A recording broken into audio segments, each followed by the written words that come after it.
folks, thanks for coming out tonight. You know it's going to be a special night when we get a microphone out. Is this anyone's first psychotronic by any chance? Please raise your hands. Everybody is welcome. Welcome guys, welcome. So to become a full-fledged member, you just attend 3 screenings. It's that easy. Is this anyone's third tonight? Are there any new members in the audience? It doesn't happen every time. It's no problem. For the new people, simple rules: no talking, no joke telling, no cell phones. Got to get that no yawning on. The joke is 2 months old at this point. So here's everybody who's a full-fledged member. Here's the screenings up through October, which feels a world away. I think next time we will have information on our June 15th or 10th anniversary screening. It's going to be something different that night. It should be fun. Should be. Here's everything we watched so far this season.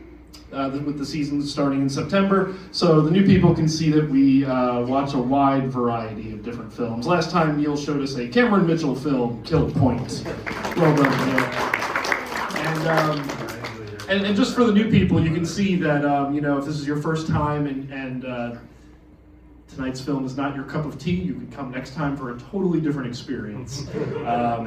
A member of ours recently told me a story. He wants to remain nameless, but recently told me a story of when he was out on a date some years ago, and the person brought up this psychotronic group, and she said that she only went one time, and the group was too crazy, and she never went again. That one time that she came out was for Gestapo's last orgy.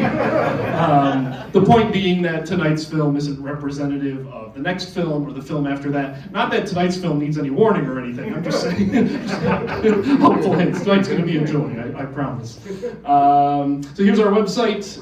Has information on all 200 plus films that we watched, and award show recaps and lots of fun stuff. And I think that's about it. So tonight's programmer is a longtime member. He is a Psychotronic Award winner. And you might also know him every second Monday. So the Monday between Psychotronics, he does an ongoing program of SOV films, which is always a lot of fun and maybe representative of tonight. But Brewce Longo, everybody.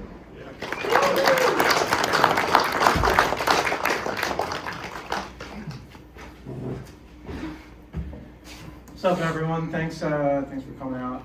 Like Eric said, I run a film series here every second Monday called Bloodsick Underground Cinema. I'm also a low-budget film director. I usually shoot about 1 movie a year, and every month we show really strange, cool indie movies from a lot of my favorite directors. Originally. I also like to bring a special guest to all of the shows. I think it's fun to bring a director out, watch the movie, and then talk about it afterward. And so for March, I had this really fun show set up, and then last minute, the director was like, I don't think I can make that date. So, and it just happened to work out that I had my Psychotronic month was the same month.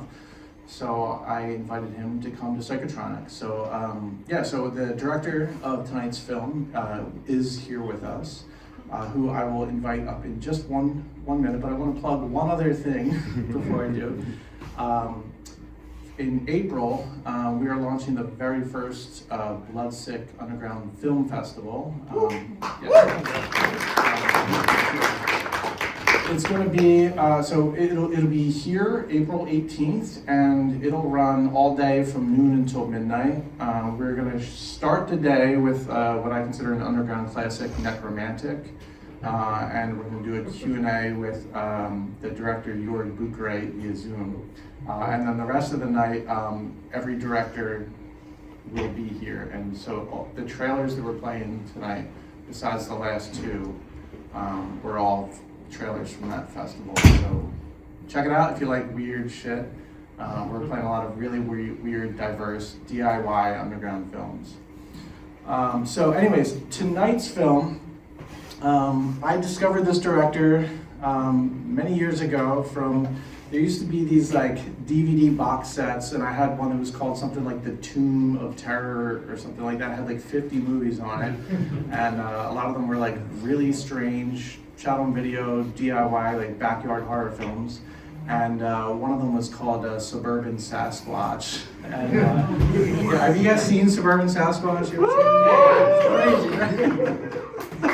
crazy, so yeah, that movie is amazing, and it changed my life. And I then went out and found another one of this guy's movies called Fungicide, which is about killer mushrooms, and it was so fun. But then I realized that he made this movie that was this crazy sort of philosophical look on life. That was also about alien abductions, and it's really crazy.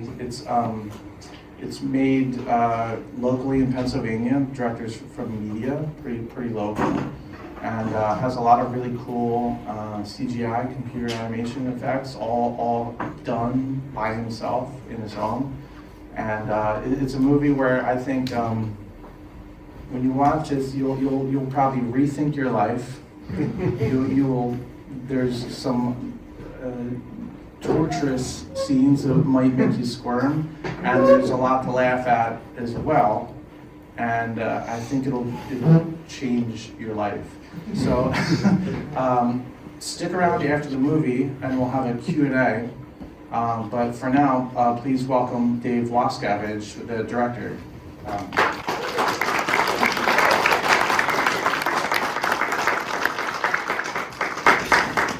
Thanks for being here, Dave. God, is this the part where I run up on stage, I have to hold on to the railing? Everyone, thanks for coming out. How much time do I have? Whatever you want. And how long is this being recorded? This is the recording section? Yes. Oh, God damn it. So much for the truth. All right, so hi everyone, thanks for coming out. You could be spending your time watching a commercial product right now, or watching the news, or scrolling endlessly on your devices, but you came here because you want something real. You want something different. You want to experience life as it is by people who channel creativity. So it seems kind of strange coming from the director or writer of Suburban Sasquatch, Fungicide, and all these other films that people are like, oh, ha, ha, ha, kind of funny, but I don't really do anything except I just take what's given, I write it down, and I try and shoot it in an economical fashion.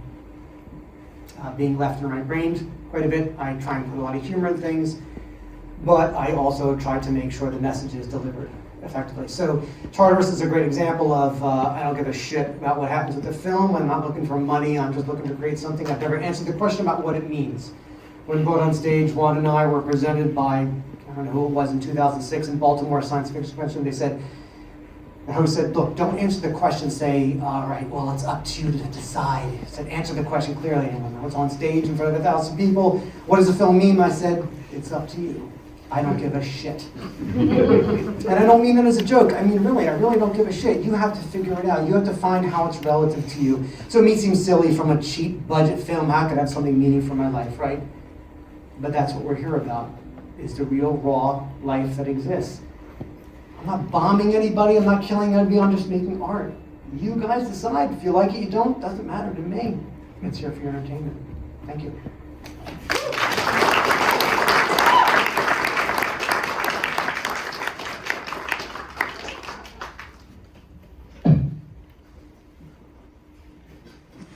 Give it up for Dave Wascavage, not a big one.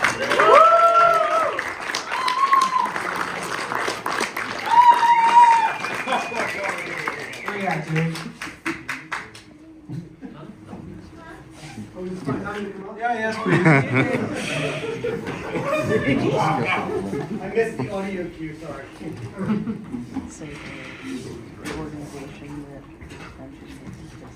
Dave Wascavage, everyone, please.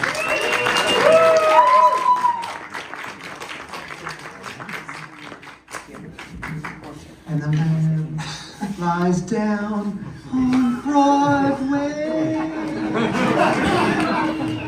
NC. That worked? No?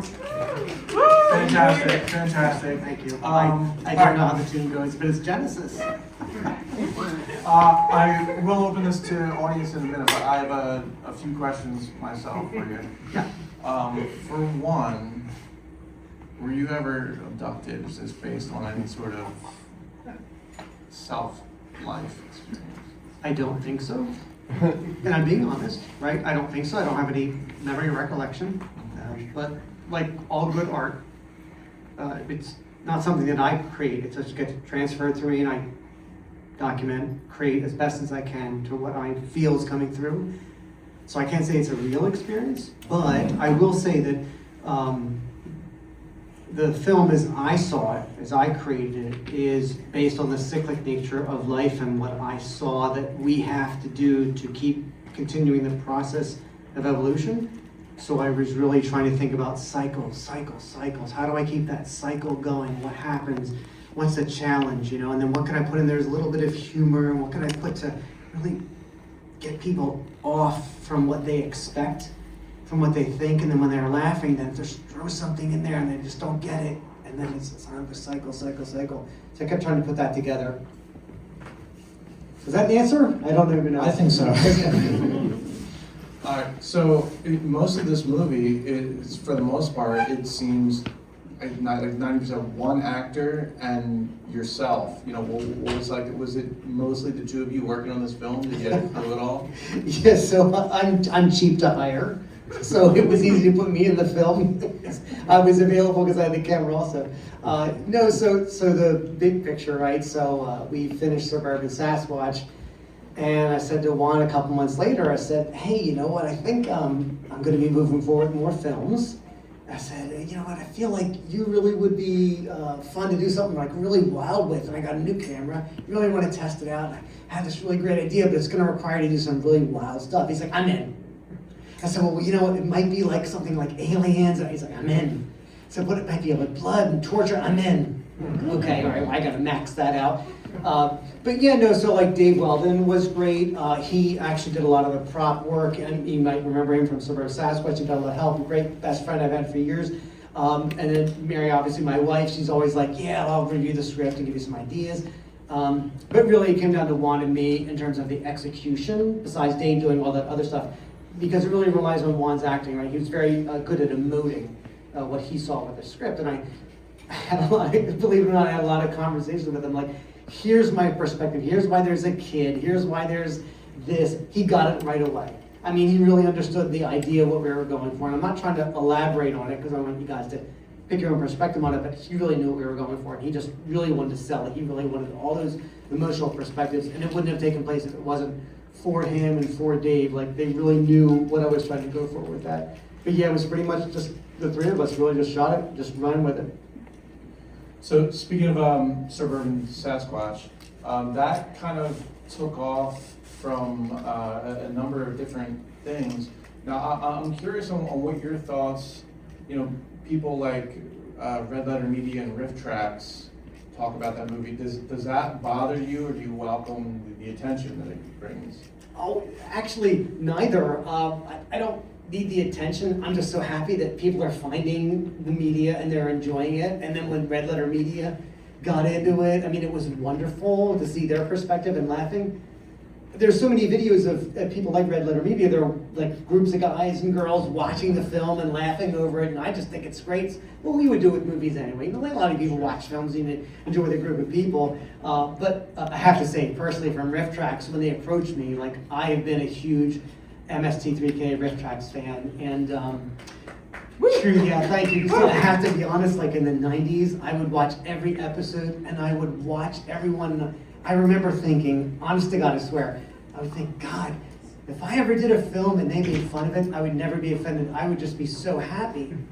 So when they approached me and they said, hey, you know, we want to do Suburban Sasquatch, and then eventually Fungicide, I'm like, oh my God, yes, do whatever it takes. Can I send you my daughter? Like, I'll send you blood samples. And they were so cool. Honestly, talking to Mike and all those guys, they're just such wonderful people. I'm actually begging them to do a live show of it. I'm like, please, I'll pay you, like whatever it takes, you know? But no, they're great, and it's fabulous.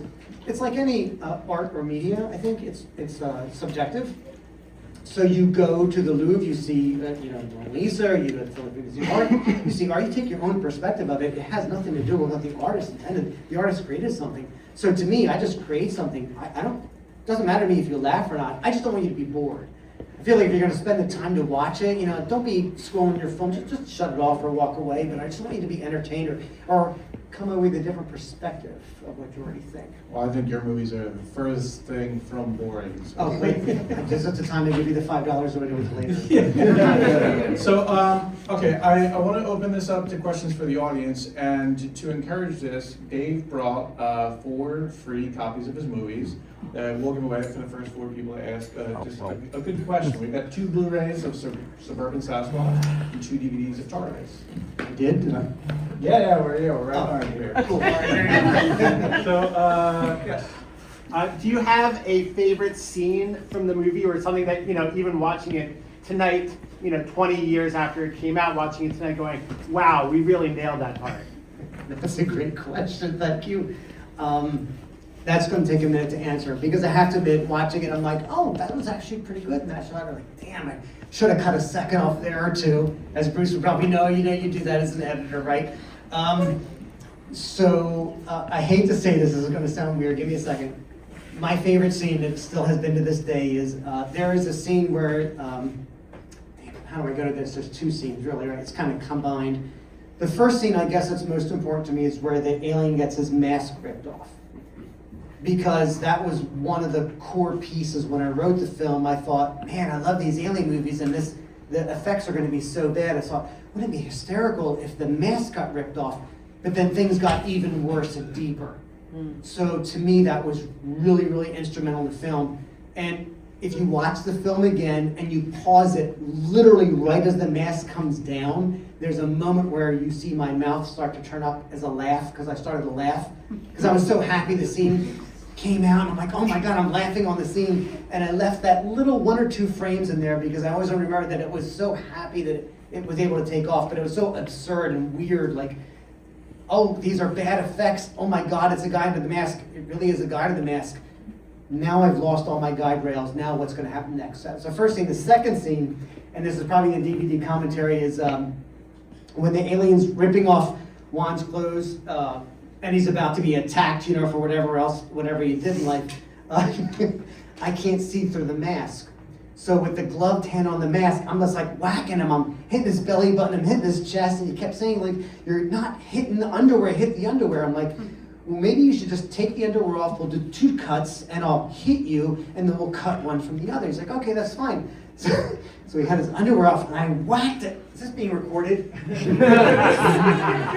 right.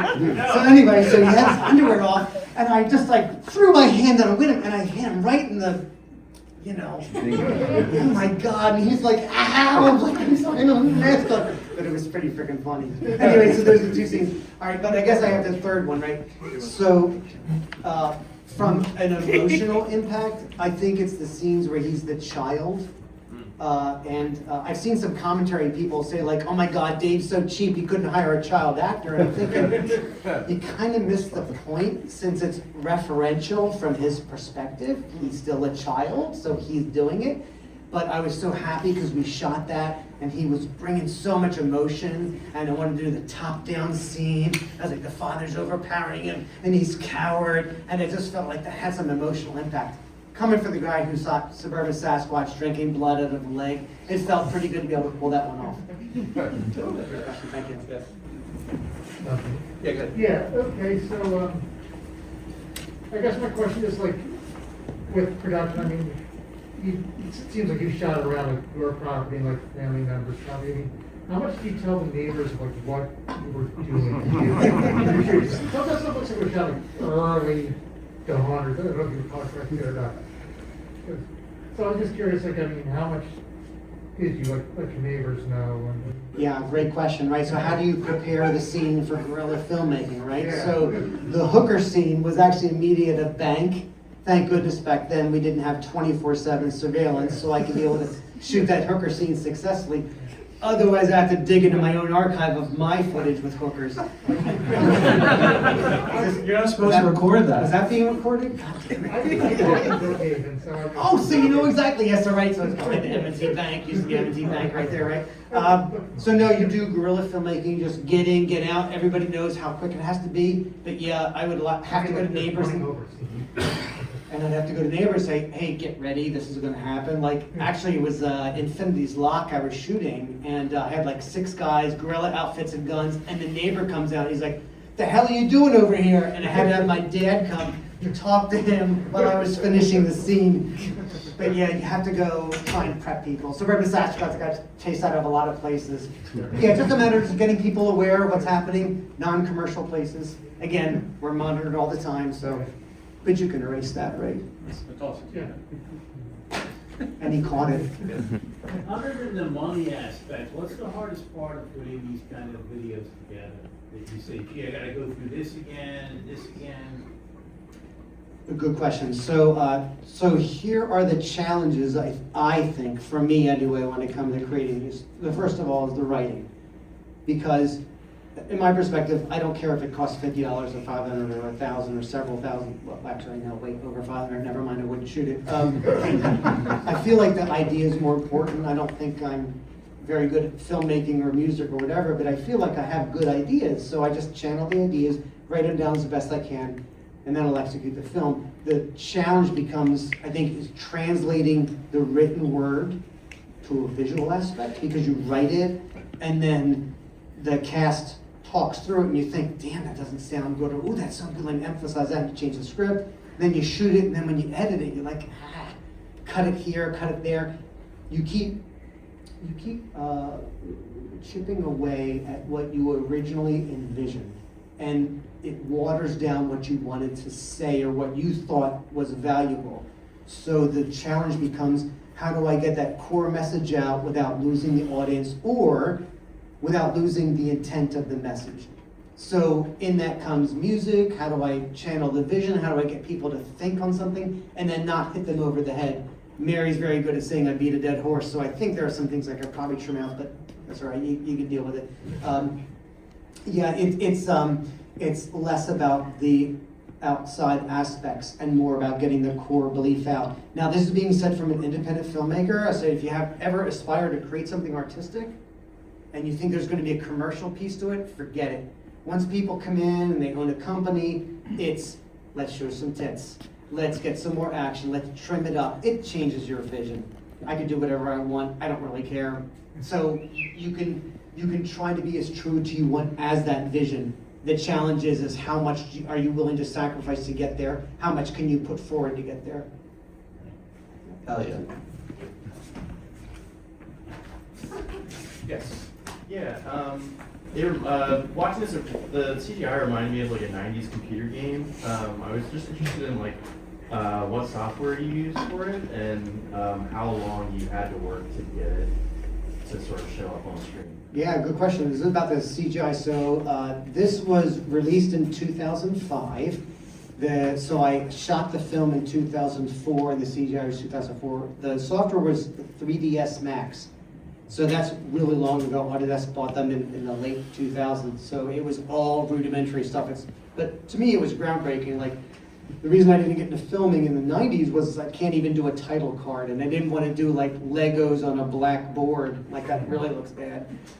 So when I could do titles, then I could do flames. Like, damn, that's great. So it's just pushing those boundaries. I mean, it's ridiculous compared to what you could do nowadays, or hire somebody nowadays, even AI or whatnot. But yeah, 3ds Max. Once I got to learn how to do that, I'm like, wow, this is really neat. But I didn't.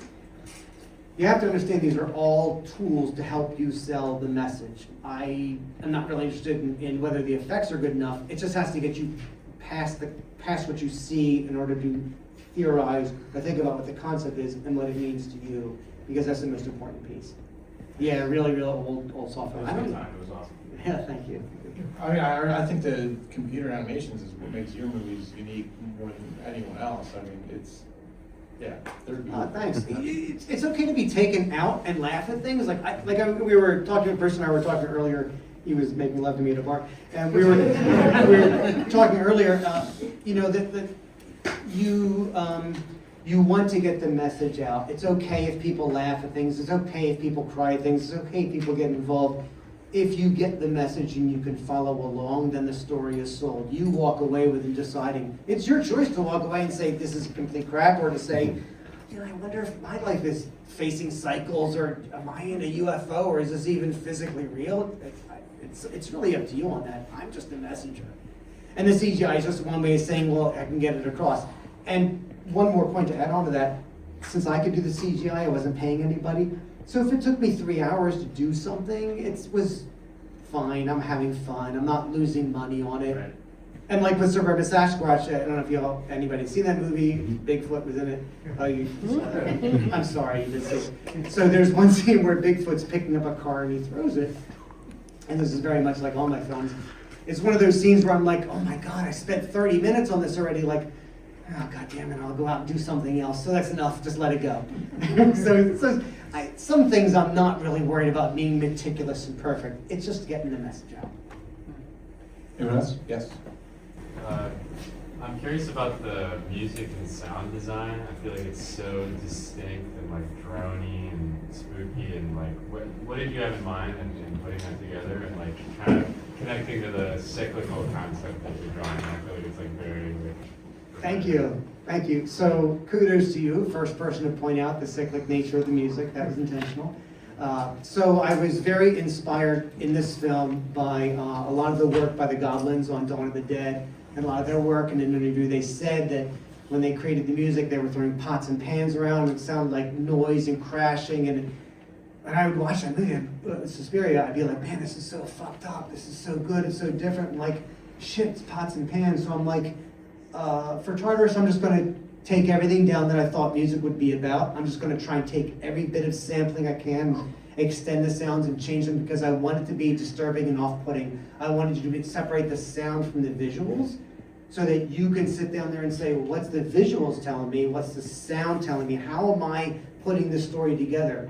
Not one person has mentioned some of the things that are in the silent or quieter pieces, which is the gravestones and how that relates to the film, and that's how it goes back to the sound. How does it relate to it? What is different about the distinct auditory tones, the echoing, the long drawn-out songs, and how it's almost not like music, it's almost like it's an irritating sound. Am I falling through death? Am I going into some stage where I don't know if I'm here or here? Where am I landing? How does the audio help me? The too artsy for the people who left. Anyone else? Yes. Where does the title come from? So Tartarus, actually I thought that was really cool. When I started conceptualizing the film, I thought, all right, saying it's called Purgatory would be pretty dumb. But I thought, it's not really purgatory, is it? It's really more of a resting place for people who see themselves as heroes or strengths or gods, and they decide where to go next, or someone decides for them, or they have to be helped along that journey. So that definition of Tartarus fit with me, so I just put it in there. I'm like, it's good. It's almost horror. It's not. It's kind of like a bit of Greek mythology in there. Last year we played a movie called Limbo. It's a similar title. We did have a bar, and they had to like lean down. Oh, it had a bar. Yes, go ahead. What were some of your biggest visual inspirations? I really enjoyed the shots that were the close-ups of Juan and the lighting there of his eyes. Thank you. Great question. So an inspiration. So the truth is, the first inspiration was I bought a brand new camera, 3-chip color separation. I'm like, damn, this guy had great color visuals. I'm like, I really want close-ups of the eye and really hard colors, because I thought, if I can focus you with one color in one image, then you have a thought in your mind. And then I just have to shift and allow you to choose the path you go down. That was the first one. The second one is I really loved Dario Argento, sorry to go back to Suspiria again, right? His very strong use of colors and visuals, that was really inspirational. And I thought that allowed me to have the story a separate piece, but it was really more along the lines of what can I do with that focus of those colors in the very tight images to let you start focusing on certain pieces. So instead of saying, here's the 9 chapters you can select, it's like, all right, this is one piece of the film, think about this as a second piece, think about this, and then at the end you could say, let me look back about that, and let me try and put those together and let the colors represent it. So red represents something, blue represents something, green represents something. Does that answer your question? Sorry, I hope I didn't go on to, okay, thank you. Yes.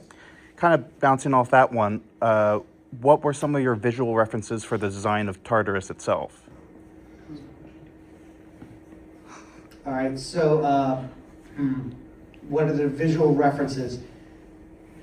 Obviously, I can't say everything was unique and I came up with everything myself. I can't think of anything directly drove me. I'll say that first of all, let's do the table, right? So that was the table that Juan laid on through the whole film, right? And there was a reference made to minerals. I wanted to imply that he'd been going through this for thousands of years or several hundred years, which is why everything looked like it was minerals dripping like stalactites and stalagmites. And the drive there was, I kept thinking about the movie Aliens from like 87, I think, 86. Nobody here was born then except me, right? So, and that film had a lot of goo and drip, and it was dark, and everything was very like, the aesthetic was very much like actual visceral dripping. And I really love that. So with the table, I'm referencing that, I'm trying to channel that perspective of like the table just got this goo all over it. And with the trash can with that arm reaching out to attack Vaughn. And so that one was a reference to Aliens, right, with the face, right, the secondary mouth reaching out. Not intentionally, I'm just trying to use it as an inspiration, like, okay, what can I pull from to do that?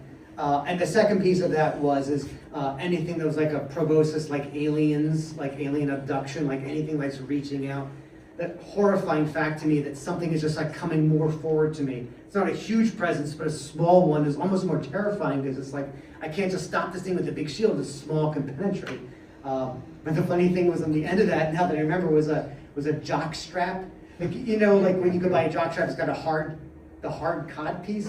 I glued that on the end of like a styrofoam tube. We're like leaning it forward, just had filled with goo and it kept dripping. Not much of a reference with it.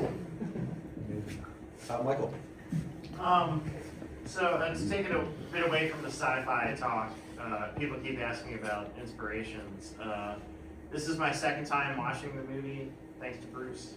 And I just can't help but think of like Dickens' The Christmas Carol, or like It's a Wonderful Life, where it's almost like, you know, the wrongs that are being shown to the person, you know, every wrong he's done in life is being shown to him. Were those inspirations at all, or am I just? Yeah, the scene where Cary Grant had that jockstrap shoved in his face, that was actually driving my inspiration. Actually, I'd never thought about it that way. So, I think the pieces that you mentioned are very much focused on a linear progression of, let me go back and see either options or let me tell you what's going to happen in Dickens with the ghost. This was more, the idea was more of, you're in a cycle, you're given plenty of opportunities to try to break out of it. You don't see them as opportunities. I mean, it's literally up there on the screen. Spoiler alert, person's in white. Their name is Angie. They're giving you the option to move and you don't decide to move. It's easy for us to laugh at it, right? But we're all here in our own cycles. We all have opportunities every day to make things different. We make the choices. We can sit back and say it's ridiculous, it's a piece of media, it doesn't matter. Or we can say, man, I really recognize those.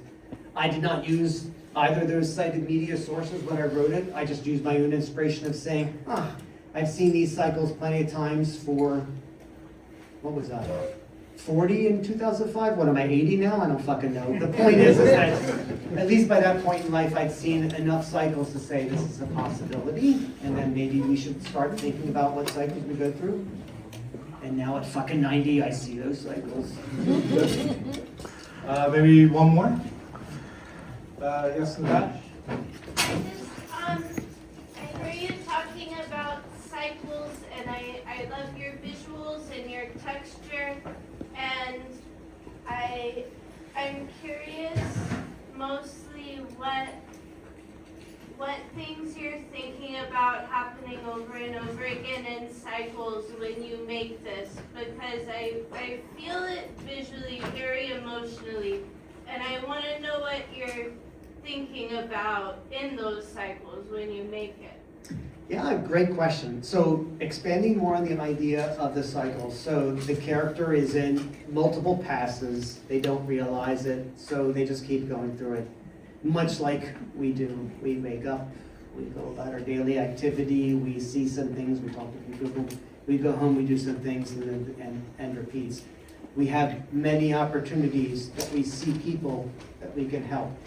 I'm not trying to make a big message here to say, oh, go out and help everybody you can. But there are times when you sit back and you look at your life and you say, shit, the same thing happened 3 years ago. No one else realizes it but me. It's very much focused on me. I could say it's an alien, or it's a bum, or it's my mother, or it's a friend down the street, it's a stranger. It's weird how these cycles happen. These cycles I've seen in my life, no one else hasn't. Why not talk about it? Why not show a film to see what happens?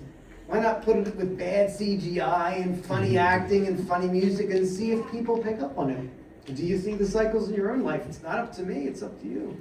Like I said, I'm just creating something. Thank you so much, Dave.